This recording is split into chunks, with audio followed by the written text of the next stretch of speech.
Zmeul chiar era nervos. Ce mama dracu? Iar vine fătul frumosul, iar se bate dimineața până seara, iar vine un corp și pac îi dă apă lui respectivul gagiu ăsta plin de puteri și pac îl bagă iar în pământ până la gât și taie capul. Și pe bune că îi s-a acrit de câte ori ea tăia capul. Chiar se gândește, dacă n-ar fi mai ok, să-și pună fermoară în loc de gât. Așa măcar ar scăpa de stresul că dă ăla cu sabia câș și ea trebuie să plătească chintalul de parai la chirurgul esteticul să-i facă o operă de artă. Și pe unde mama lui Pici voivodul umbla corbul respectiv? Mamă, ce cataroaie în cap iar da.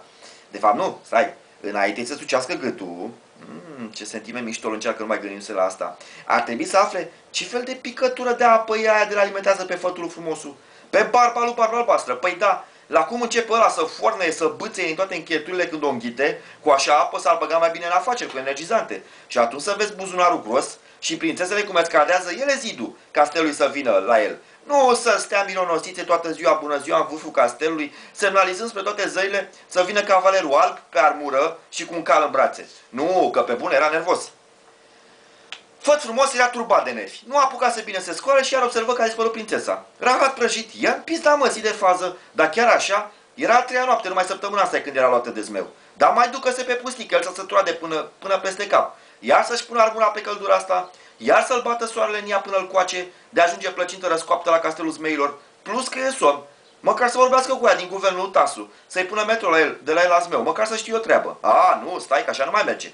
Iar coaste rupte, iar ochi umflați, iar spâncea odată pe din două, iar chintalul de bani la doctorul esteticul. Ca să nu mai zici de fază cu Nea Corbuleanu. Roagă-te de ăla, licitează, dă-te ceasul morții, să spicure chestia aia sălcie, care îl mai și strică la stomac de nu se mai ridică după WC 2 zile.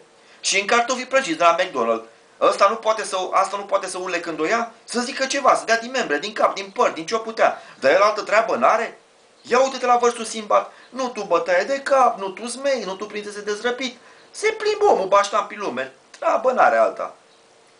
Calul înjură în barbă din toate cele 15 inimi ale sale când îl văzu intrând în grajd, pe Făt frumos, la 6 dimineața, cu ochii cârpiți de somn, cu armura neorânduială și spume la gură. Așa nu mai merge, clar.